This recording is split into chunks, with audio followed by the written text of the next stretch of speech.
the voting day and after the president was sworn in. Yesterday, or on Friday, rather, we did see the president appointing a first member of his cabinet in the name of Dr. Stumbeko Musokotwane as Minister of Finance. And Dr. Stumbeko Musokotwane said, with the confidence that has been shown by different countries and investors, that is the backbone of something that they will ride on when it comes to rebuilding the Zambia's economy. Tonight, we want to look at Zambia's relations with America. How is the relationship? And now that we have the 7th Republican president, how are we going to move on as Zambia and America when it comes to relations? My guest on the program is not new. He has made a number of appearances on the assignment as well as special interviews. His name is David Young, who is a U.S. CHARGÉ Affairs. David, good evening and welcome to the assignment. Wonderful. Great to be with you again. Thank you so much. My name is Kelvin Tabula, Chief Focal. Those of you that are watching us on a Muvi TV decoder, many thanks to you. And those of you that are joining us on social media, Facebook, yours is Ask Muvi. You can be part of the discussion as I'm talking or discussing with U.S. CHARGÉ Affairs, David Young. David, the elections are over. The campaigns were peaceful in some instances. Although we recorded issues of political violence on the voting day, we lost life. A life was lost in Northwestern Province. Solwezi, the former ruling party, lost their chairperson there in the name of Jackson Kungo, the late. Now we saw the Electoral Commission of Zambia announcing results and declaring Hakainde Hichilema Masami as the 7th Republican president. First of all, how would you describe the political environment, the journey that Zambians undertook from the campaigns, the voting day, and up to the inauguration? Well, thank you very much, Kelvin, and it's a pleasure to be back on your show this evening. I think, first of all, I want to congratulate the Zambian people for coming out in large numbers on election day and voting for the candidate of their choice. And the voting day and the process of counting those votes was largely peaceful. As you mentioned, we very sadly lost a life of one member of the PF, and we mourn and we send our condolences as we have before. But largely, the election took place in an orderly fashion. People came to the polls. Many people waited for hours and hours to cast their vote. It's really an inspiration of the commitment to democracy that so many people, especially first-time voters, young people, came out and cast their vote. I think the Electoral Commission deserves a lot of credit in the days after the election, as all those people at the polls, they counted the votes very meticulously. They reported them to the district centers and then brought them to the central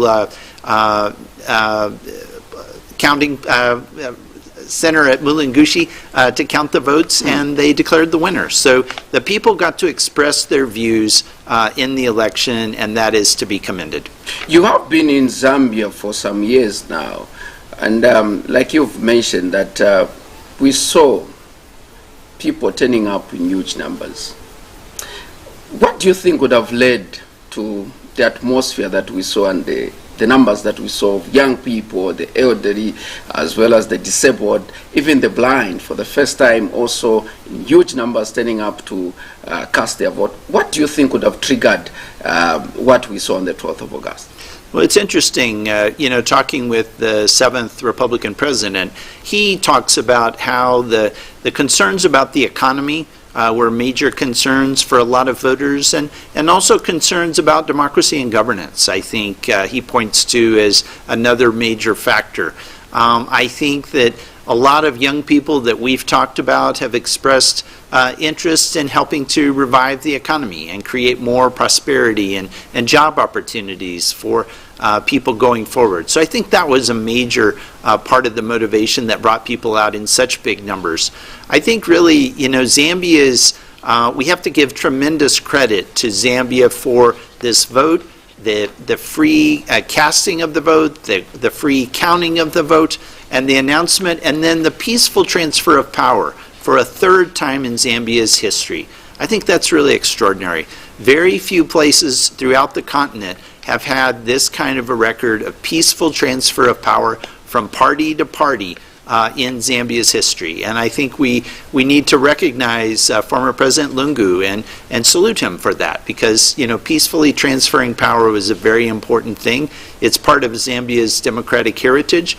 And I think when people across the continent and indeed around the world look at your election just 2 weeks ago, they say, wow, it's an amazing thing that people went to the polls, they cast their ballots, they were counted, and then a peaceful transfer of power took place.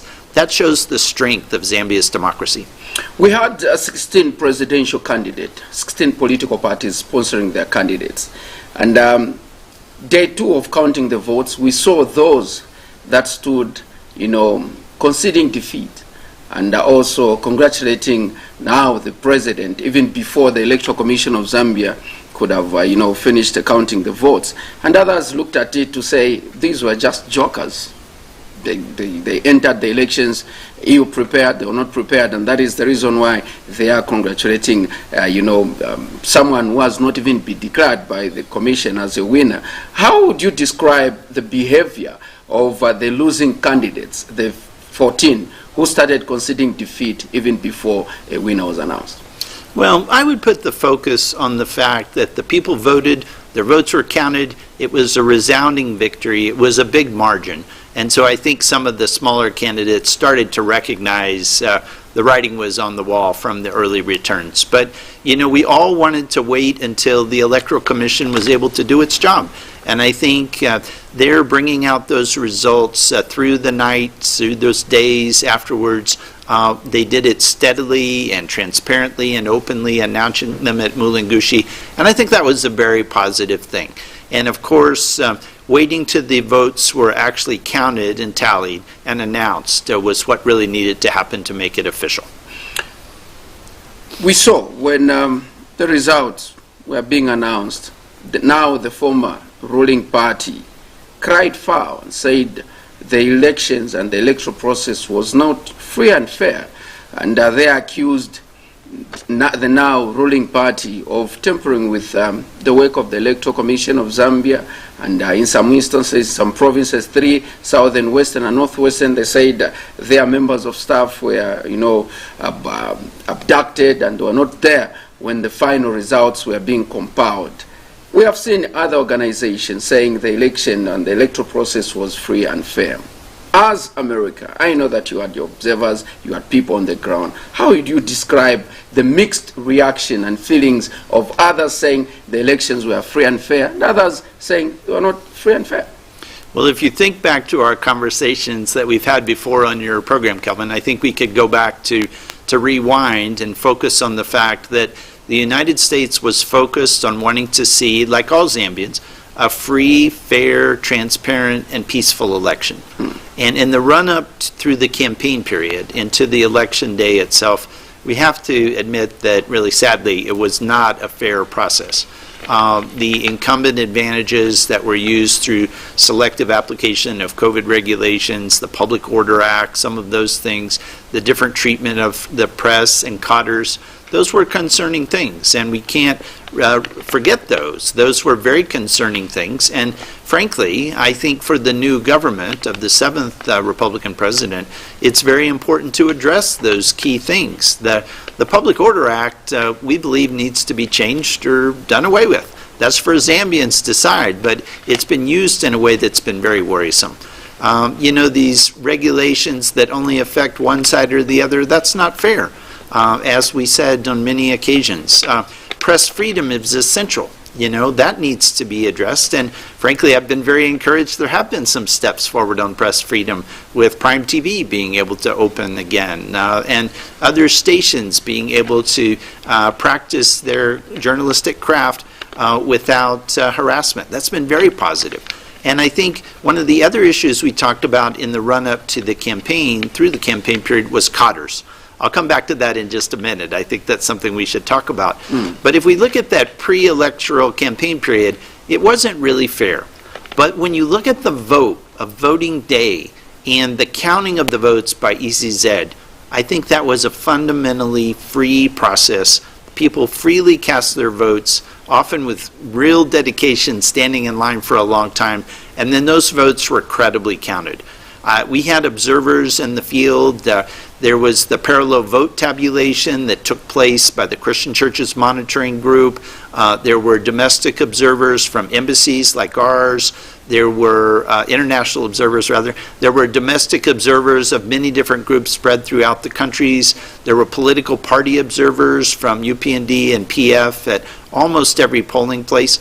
And one of the things we know is that despite some isolated incidents of violence in several provinces, and it took place in several different places, both PF strongholds and UPND strongholds.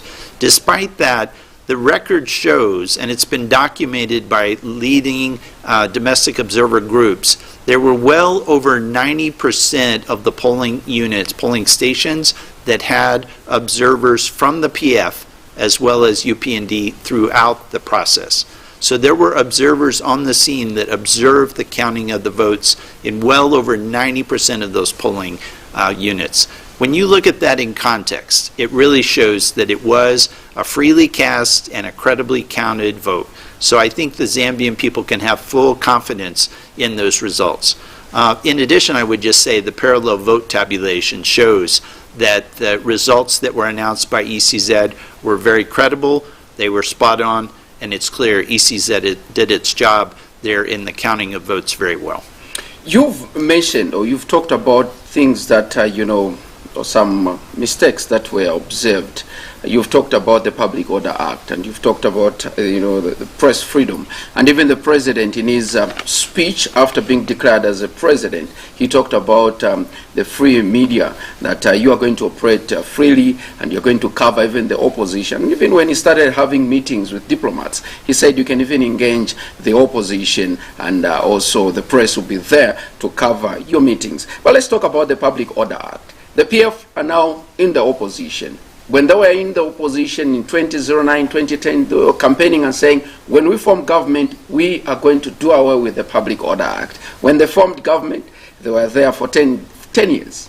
They didn't talk about the Public Order Act. And the late president, the founding father of the PF, said, this is a good document. The UPND also, when they were in the opposition, cried foul. They complained about the Public Order Act, and now they're in government. Do you see them now, the UPND, being committed in changing or doing away with the Public Order Act? Because previously we saw political parties campaigning and promising Zambians that when we form government, we're going to do away with the Public Order Act. But when they entered into the corridors of power, they say the document stays. I've heard from leaders in the UPND party who've told me they're committed to amending or doing away with the Public Order Act. And I think that needs to be a national priority to strengthen democracy. I think, I've served in your country for over 4 years in 2 different occasions. And whether it was in 2013, 14, or 2020, 21, in the different periods I've been here, the Public Order Act and how it's been misapplied, unfairly applied to government and opposition has been one of the major democracy human rights challenges that Zambia has had. So I think citizens in this democracy, voted for change. They voted for democracy. They voted for human rights. And I think, citizens need to hold government to account. So I think it's really important that this be followed through on, because I think it's so critical that there be a level playing field going forward. The 7th Republican president has already mentioned this, that this is something he cares about, having a level playing field and going forward in a positive way. But I think this is something to really watch, because it needs to be a high priority. I know that you will come to the issue of cadres. You said this is something that you want to talk about, and even the people that were voting, they said we are voting out even the cadres. Now, there's something that you mentioned in your preamble. You talked about the transitioning of power, that this was the 3rd time that Zambia is doing this. We did that in 1991, we did that also in 2011, and now in 2021 we've done it. On the inauguration, we saw foreign heads of states attending, and also even opposition political parties from different countries, attended. What sort of message, because Zambia has continued to lead the way when it comes to transitioning of power from one political party and sitting the head of state and bringing in someone from the opposition, what do you think these other countries that attended, you know, the inauguration through their presidents and also the opposition political parties from different countries? We had Musi Maimane from South Africa. We had Chamisa from Zimbabwe. Bobby Wine was supposed to come, but last minute, you know, arrangement, he couldn't make it. What do you think these nations and the sitting president picked from the inauguration, as well as the three times that we have managed to transition power peacefully? Well, I think, you know, Zambia has a very powerful message for Africa and the world, because having these three peaceful transitions of power is a shining example of what democracy needs to be about. And when you look across the continent, in many ways, Zambia, maybe Ghana, a couple countries, it's a handful of countries that have this kind of a record that is strong in democratic transition from one party to the other, where the people truly rule in a democracy the way it should be. And I think that's very, very powerful. That's an example you all as citizens should be proud of. And no matter which party you're from, whether you're UNIP or MMD or PF or UPND or another party, you should be proud of that as Zambian citizens, because that also offers the hope. And I heard the 7th Republican president talking on TV just a few minutes ago, where he said, you know, in the next election, you know, somebody else might be in charge. But that's what democracy is all about. And being committed to that principle is so important. I think it sends a very powerful signal to neighboring countries in SADC, Zimbabwe, others, that, you know, South Africa, that it's important that those principles of democracy and a level, fair playing field be recognized and committed to. I think it was a tremendous positive gesture that President Hichilema had the example of having leaders and opposition come from different countries to his inauguration, and I thought that was a very powerful part of his inauguration. With difficulties or problems that Zambians faced with the Public Order Act, issues to do with human rights, what do you think has helped Zambians to transition power on 3 occasions, despite, you know, challenges being faced, the opposition crying foul during campaigns, complaining about the Public Order Act, complaining about the police, and also media freedom, as well as press freedom and human rights. But when it comes to transitioning of power, no problems there. What do you think has helped Zambia to manage the 3 transition, despite the challenges that you have also pointed out, the Public Order Act, cadres, and everything? Yeah, I think there were 2 things that I would point to. One would be the strength of institutions, because in the end, I think the institutions held, institutions did their job, and people really committed to moving forward in a positive way. I think in this transition of power 10 years ago, the Electoral Commission's role was crucial. And people need to salute the people who worked in the Electoral Commission. You know, I've been in touch with some of those folks, and, you know, they had tough jobs, you know, but when game day showed up, when the game was on, they did a really good job. And we need to commend them for that important role that they played, you know, in conducting the vote, counting the vote, announcing the vote transparently. And that's a tremendous, tremendous strength. I think also the role of individuals. You know, you can have strong institutions, but it takes courage and commitment of individuals in key places. I think some of the civil society leaders, you know, played very important roles. I think members of the press played very important roles. I think that, you know, counselors, former President Rupiah Banda, you know, played a very important role in conversations after the vote. And we had other visiting African heads of state, like President Karoma, who played a very important role in this conversation. So I think the role of individual leaders and leadership complementing strong institutions was really what pulled Zambia through this time. You said that there's something that you want to talk about, the issue of cadres. Yeah, I think that, you know, for as long as I've been in your country, we've been concerned about political cotters and Cotter Violence. And I think one of the things that has been so inspirational to me just in the last week, it started even before the 7th Republican president was sworn in, but it has really continued, and I've heard this from dozens and dozens of Zambian friends, that cotters are not out in the marketplaces. Cotters are not out on the bus routes and shaking down people. That is a tremendously good thing. It's kind of the spoils of victory in past elections that a new party comes to power and puts its new supporters in charge of shakedown, getting bribes, taking little bits of money here and there, intimidating people. I talked to some voters who told me how they voted after the election was over, and one of them told me that she's in her late 50s, and she had never voted before. But she said one of the things that made her vote is that she was on a bus, and she was forced by cotters to get off the bus because the driver was a UPND driver. And she was left stranded on the roadside with all the other people from her bus, and she decided she was going to vote right then and there.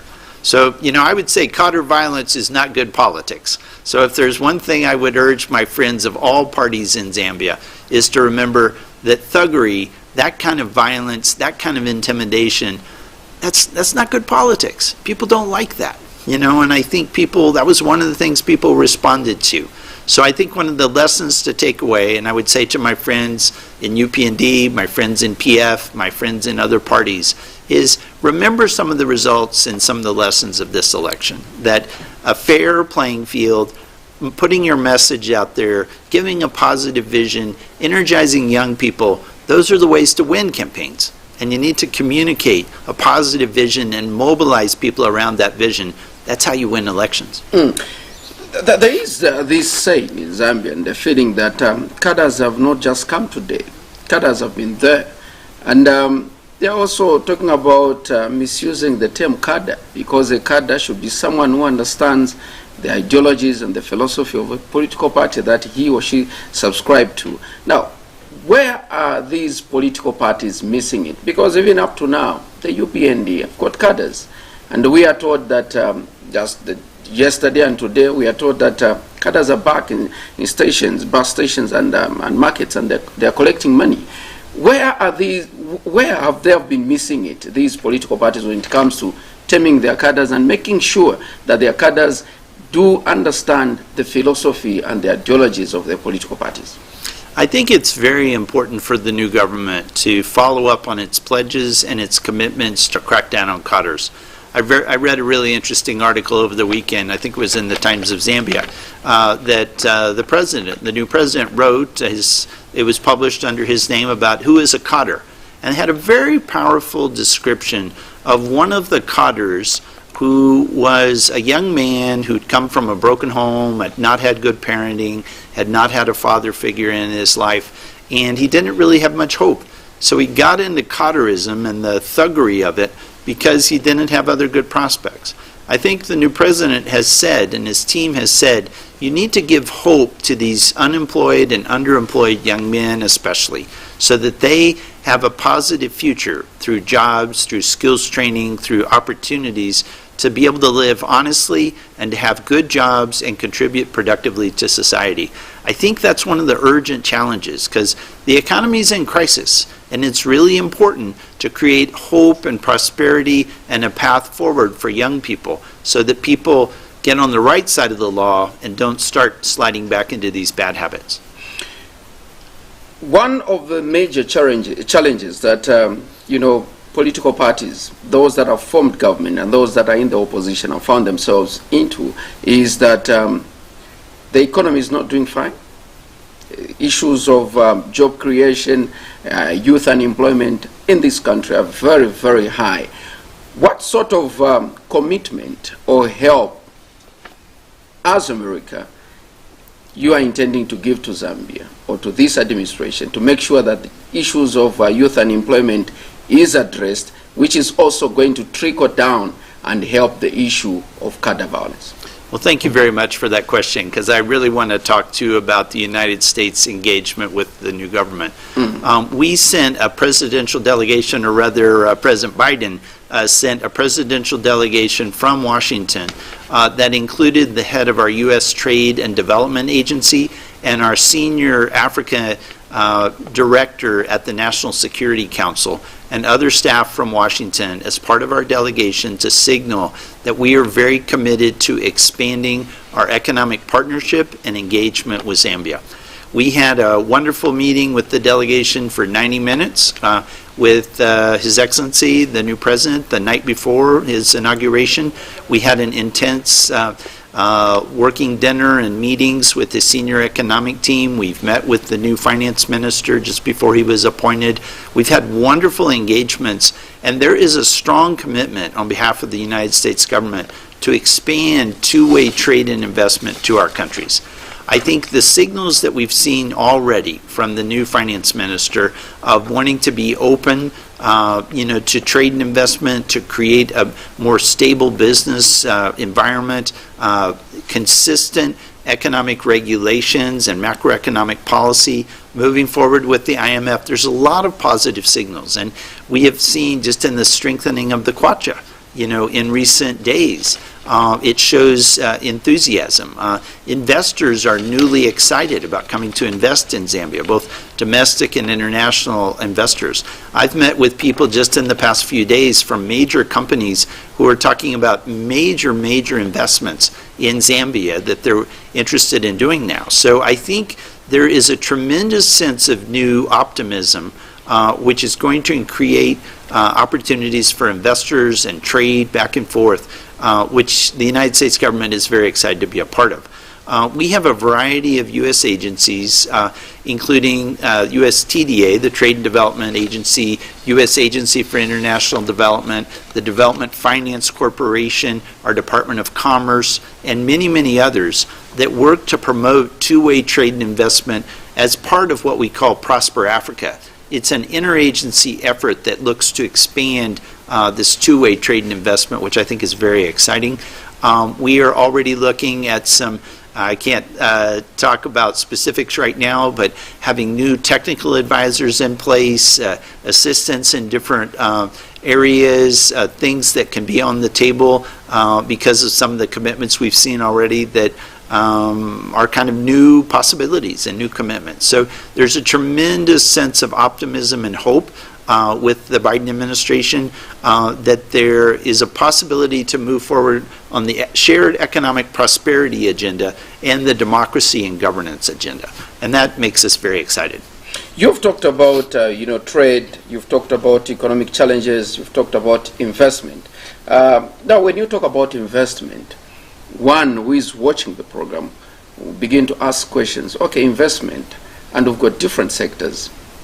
This investment that Young is talking about, have you identified sectors where you intend to partner with Zambia or where you intend to, push in the investment?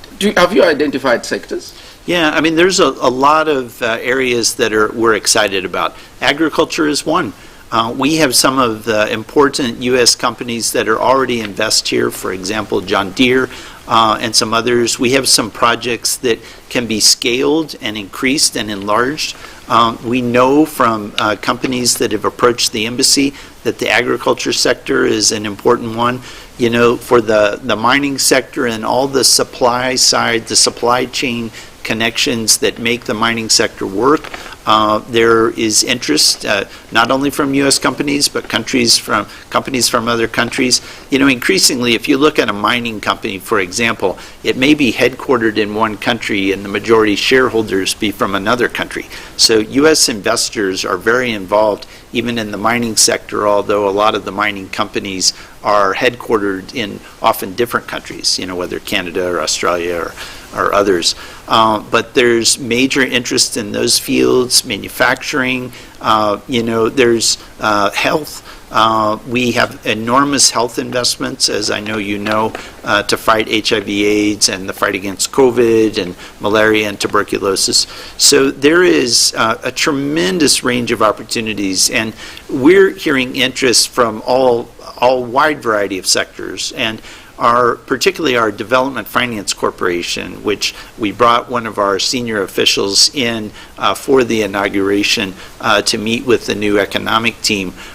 We're excited that we can provide financing for investors, both Zambian investors, international investors who want to come here and be able to have profitable businesses that can create jobs and add value to the economy. So there's a range of interest and opportunity now, which I think, like I said, it's exciting.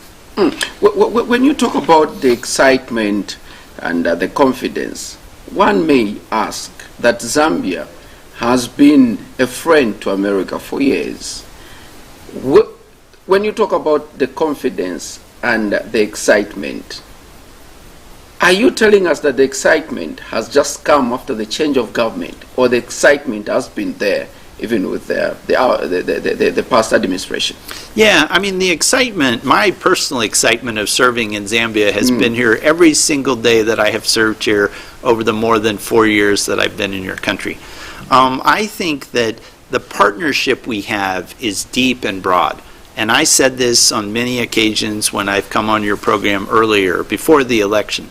As I said, we did not pick sides in this election. We were in favor of democracy, a democratic vote. We are thrilled that that has happened. We were prepared and very interested to work with the PF if they continued in power, if the UPND, if they came to power.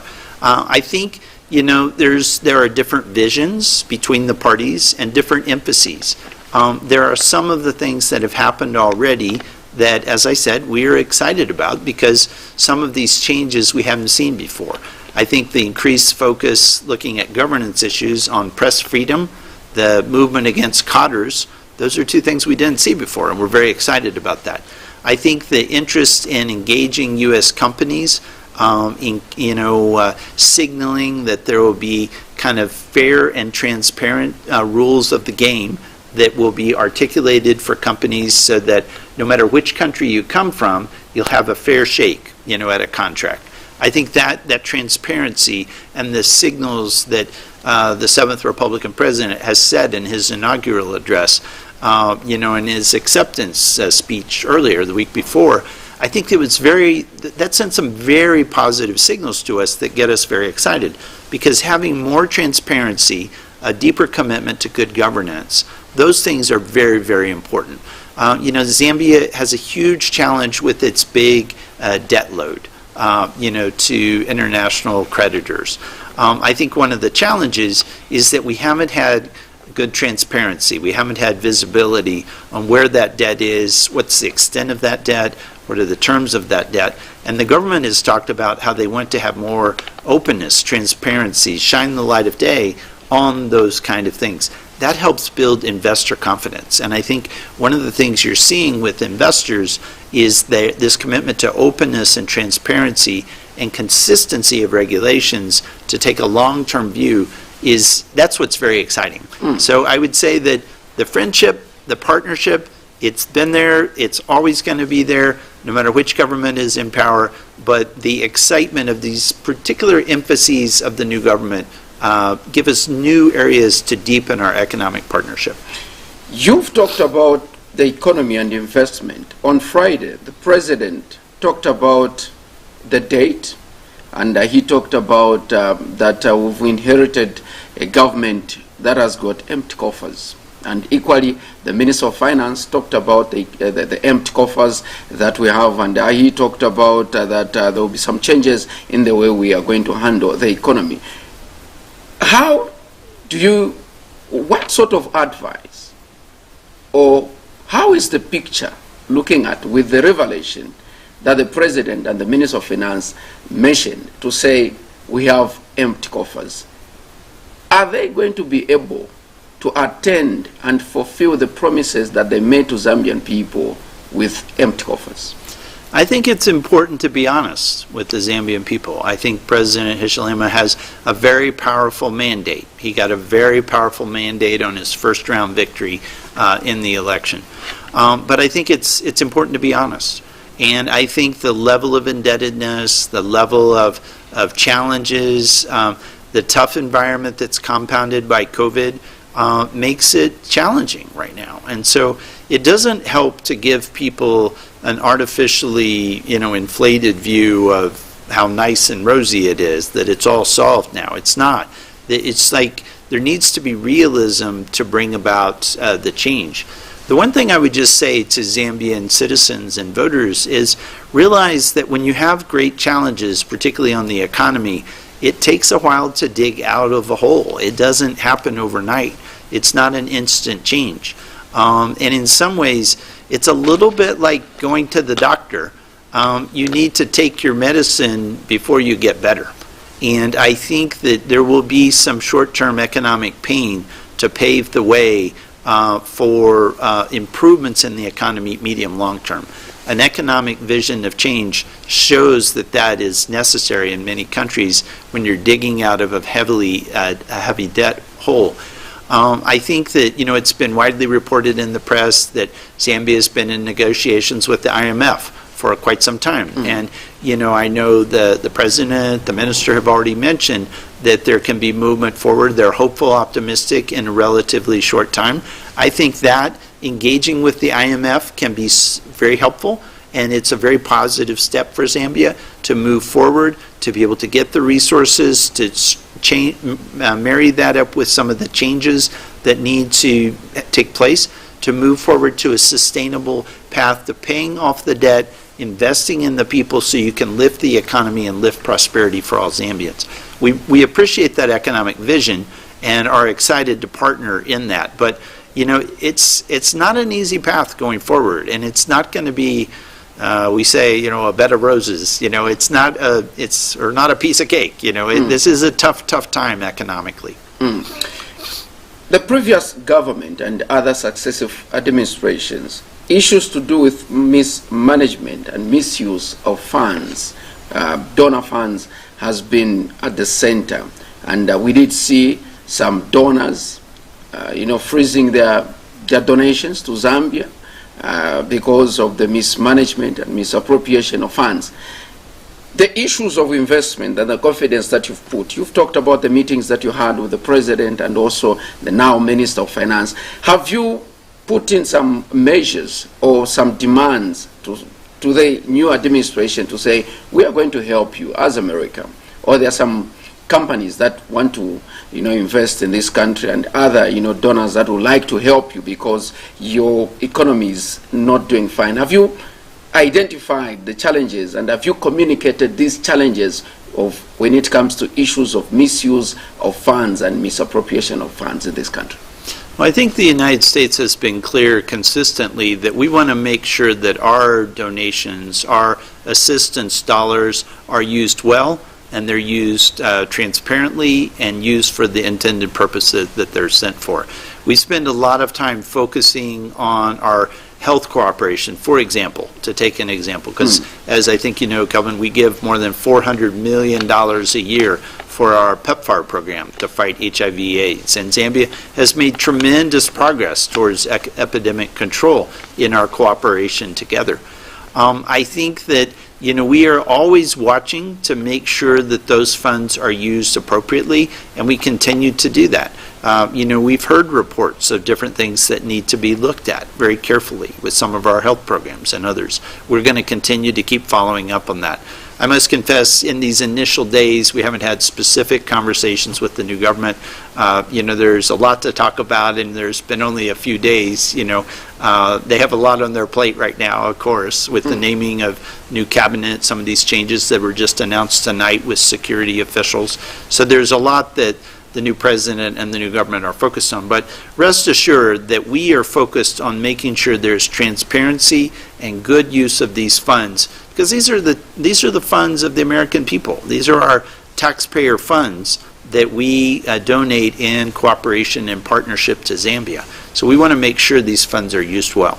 With the meetings and the commitment that the president talked about on Friday, as well as the Minister of Finance, the pronouncements of not having useless seminars for the people at different ministries, do you think this new administration will live to their promise and respect their, commitment when it comes to putting to good use each and every money that comes into this country from the donors? Do you see them living or surpassing the commitment that they are making to donors as well as to cooperating partners?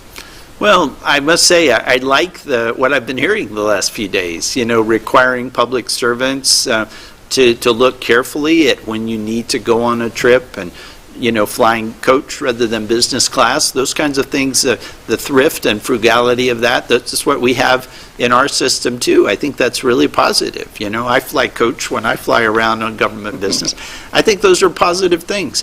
I think that, the government has been very interested already, the new government, in talking to us about how we can support and other cooperating partners can support with technical assistance, strategic advice, other kinds of targeted assistance to promote good governance, transparency, revenue generation, making sure that services are delivered in a fair and appropriate way, and that every kwacha, every dollar that's used is used appropriately. Those are the ideals we strive for. We can't pretend.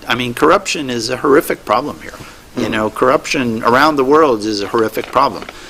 So Zambia needs to continue to make progress on that. But I think, when you shine the light of day on issues and have transparency and openness, when reporters and news stations can do tough reporting and say, we have allegations or there are reports of misuse of funds, that's a very positive thing. And so the fourth estate, the media, has a very important role to play, in terms of moving forward with greater transparency and awareness and information sharing. So it's like a virtuous circle, and you try to promote that to strengthen a democracy going forward. The president talked about issues of corruption, and even the new Minister of Finance, when he was addressing members of staff at the Minister of Finance, talked about the same. He re-emphasized the stance by this administration and the warning by the president that he is not going to shoot anyone who is going to be found in issues of corruption. The previous administration talked about the corruption and said, we are committed in fighting corruption. What sort of advice or call can you make to the new administration so that they can live to their promise when it comes to fighting corruption? Because we remember the previous administration, when Zambian people or other agencies were talking about corruption, the president then talked about bring evidence. If there is no evidence, then there is no corruption. And this new administration and the president talked about corruption, that we are going to fight corruption and anyone found wanting is not going to be protected. But when it comes to issues of executing the mandate and making sure that those that are caught up in the web of corruption answer to the charges, it becomes a challenge. What sort of advice can you give to the new administration to make sure that they live to their promise when it comes to issues of fighting corruption?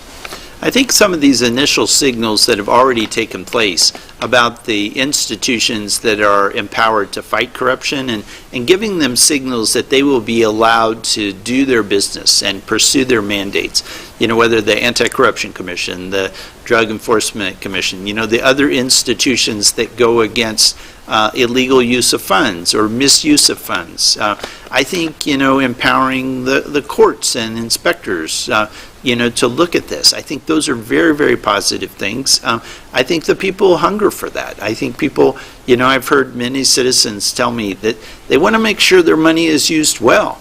And it's, people are not running off with their money. I think it's the same thing you see in the markets with the cutters. You want to see that with your government ministers. You want to make sure that they, treat money, there's not illegal activity, there's transparency, that when you pay money, you want it to go to what it's supposed to go to. You've talked about issues of security, and that there's some changes that the president, has announced when it comes to issues of service chiefs. Do you think Zambia, with the way we saw during the campaigns, the voting day, the counting of votes, and also the environment, do you think we are there when it comes to issues of security, or there is something that Zambia should do and invest when it comes to security of the nation? I think it's important that, I mean, Zambia is a largely peaceful nation, and in the countries that I've served in around the world and across the continent, Zambia really stands out for the largely peaceful nature of its people and its processes and its life together. I mean, clearly you have some instances of violence. You mentioned the tragedy with Mr. Congo and, the other tragedies from the campaign period. But, I served in Nigeria, I served in Sudan, I served in South Africa, I've served in places that have been very, very, very violent. We have a terrible problem with gun violence in America. And, I think that, Zambia is blessed with a largely peaceful populace and a peaceful commitment to participation in public life. I think that's a really good thing. I think the emphasis on transparency, on integrity, on professionalism, professional standards, on making sure that there's a level playing field for all actors in society, so that whether you're in government, you're in opposition, you're in civil society and the church, or in the media, you have the fair opportunity to participate in public life, to move into the public square, and to engage in discussions and debates. And you might criticize the president sometime. You might criticize the Speaker of the National Assembly or your counselor. But if you do that in a respectful way, you should be able to do that. That's what a democracy is all about. You might want to criticize the American embassy sometime. That's okay, bring it on. I think that you just have the opportunity to have peaceful, candid, incredible discussion and debate. That's what a democracy needs. And if you don't have that, then it undermines democracy. The former president, or the 6th president, Mr. Edgar Chagwa Lungu, today, when he attended church in Chainda, he has hinted that he's not available for 2026, when Zambians will be going to the elections again. Do you think this is a noble stance that the former president has taken by announcing that he's not available? He has run his race, and that his the former ruling party should now start grooming someone who's going to take over and be a presidential candidate come 2026. Well, I heard President Lungu mention that, or I saw some articles that mentioned that he wasn't going to run in 2026. I think that's very much his choice, in a democracy. He stood for election this time, and if he wants to stand, in 5 years, more power to him, I would say. The courts ruled that he could stand in this election, and he ran hard. I think that a democracy allows for and requires citizens to be able to step forward and contest. And I would say that's a very personal decision for President Lungu to make. Certainly want to wish him and his wife and his family well, whichever decision he decides on. I would say that, having worked with him and his government these past several years, I would just say we did a lot of good things together. We saved a lot of lives. We worked together on health cooperation, on education, and a variety of different ways. And I remember that cooperation and appreciate it, that partnership we had. And again, now we're excited to work with your new government and move forward in partnership and cooperation with President Hichilema and his new government. So.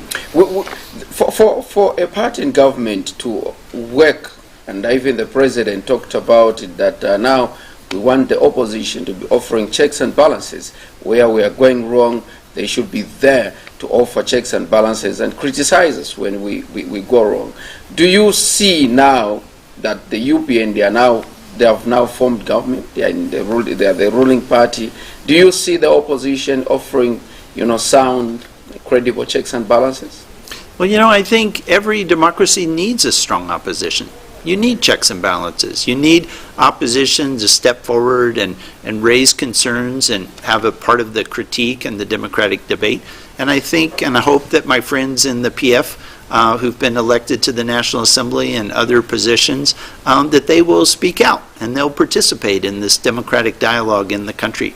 I think they have a very important role, and a loyal opposition, a participatory opposition in a democracy is absolutely essential. And basically you have a two-party system with some smaller parties represented, but I think the PF has a very important role to play in the National Assembly and in the national debate going forward. We have also seen, or we did see, the just ended elections. They have produced 13 independent members of parliament. And these independent members of parliament have had meetings with the president. And people are saying now, if the independent candidates have had meetings with the president, it means even on the floor of the House, when it goes, when Parliament opens, then it means they'll be championing the agenda of the ruling party, and so they are going to water down the debates in Parliament. What do you think is or has prompted the independent candidates to others have even come out openly to say we are going to work with the government, and so people are saying, okay, in Parliament we don't expect debates from the independent candidate because they have gone to bed with the ruling party? Well, I think it's very important for every member of Parliament for him or her to try to be conscientious and be committed to what's good for the nation. You know, in a party system, you take sides and you participate with a coalition or not. And as an independent member, you certainly have the right, based on the issue, to align with one party or another. I think it's important, as I said, for there to be a plurality of voices. And whether you're UPND or PF or one of the smaller parties or an independent candidate or independent member of Parliament, I think it's important to participate in that national debate, because out of that diversity of ideas, you create a stronger unity. And, you know, the idea of one Zambia, one nation depends on the diversity coming together to make a stronger unity. The president, when in his inaugural speech, talked about his cabinet, that his cabinet is going to have representation from all the 10 provinces of Zambia, and it's going to be a balanced, cabinet. He is taking time to announce his cabinet. So far, only one person has been, has been appointed as a minister. And the people are skeptical and saying it will take time for him to appoint, but time is not with him because of the number of challenges that Zambia is facing and the commitment as well as promises that he made. What is your view? What is your take on that one? The president is taking time to announce his cabinet. You know, I think that, the inauguration was Tuesday. This is Sunday. This is 5 days later. I think people need to have a little patience. In the United States, our election is in early November, and then the swearing in takes place about 10 weeks later, January 20th. So you have 2.5 months to announce your cabinet, start to get ready to form government. There's quite a significant transition period to get ready for the start of the new administration in late January. Here, already 5 days later, people are impatient and want to see the whole cabinet announced and want to see changes. He just made a lot of changes tonight with security chiefs, which are very important positions for the country. He's appointed, or named his nominee for the very important post of finance minister, which is one of the most important ministries. I've understood that soon he'll be announcing others. But I would just say to all my friends of all parties and all Zambians, just be a little patient. He's got a lot on his shoulders right now, and I think he's had a resounding victory, but that inauguration was just on Tuesday, and this is still Sunday. So. Mr. Young, we have to go. Your concluding remarks, as well as the advice to the new administration, and also your affirmation when it comes to working with the new administration, helping the new government, the president, to achieve the goals and the promises that he made to Zambia in different sectors, as well as your appeal to the Zambian people. And also, the issue that you've talked about of the president making announcement at the service chief level, and a message for Zambians that the outgoing service chiefs should be respected. Well, to your last point, I would just say that the people who've served their country over these past years, whether President Lungu or cabinet ministers, service chiefs, others throughout the country, people who've made contributions in public service need to be appreciated. And I think President Hichilema has made some very statesman-like comments about that, about respecting people who've made contributions to public life. Being in public service is not an easy thing. And I think, recognizing the commitment to the peaceful transfer of power is a very, very important thing. I would just say, I think my concluding comment would be the United States' relationship with Zambia is based on a deep and broad partnership. We work very closely together. I've said that on your program over the past months that I've joined you, and it's as true today as it ever was before.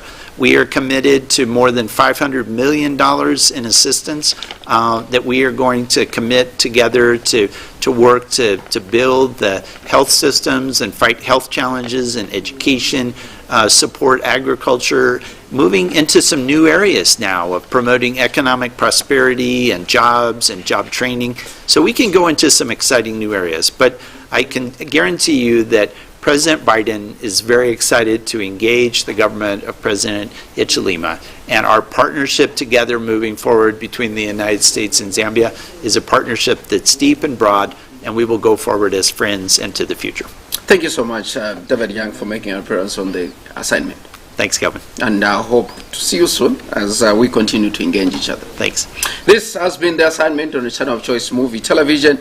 Today, the 29th of August, 2021, I'll be discussing the relation between the new administration and the United States. And I've been talking to David Young, who is U.S. Chargé d'Affaires to Zambia. On behalf of Mavuto Piri, who is the producer and the director of the program, Obvious Kapunda, Ashbe Osibolo Akabi, as well as Christopher Mvola. My name is Kelvin Tabola. Chief you've heard it, that America is still committed, and they are very excited to work with the new administration. Until next time.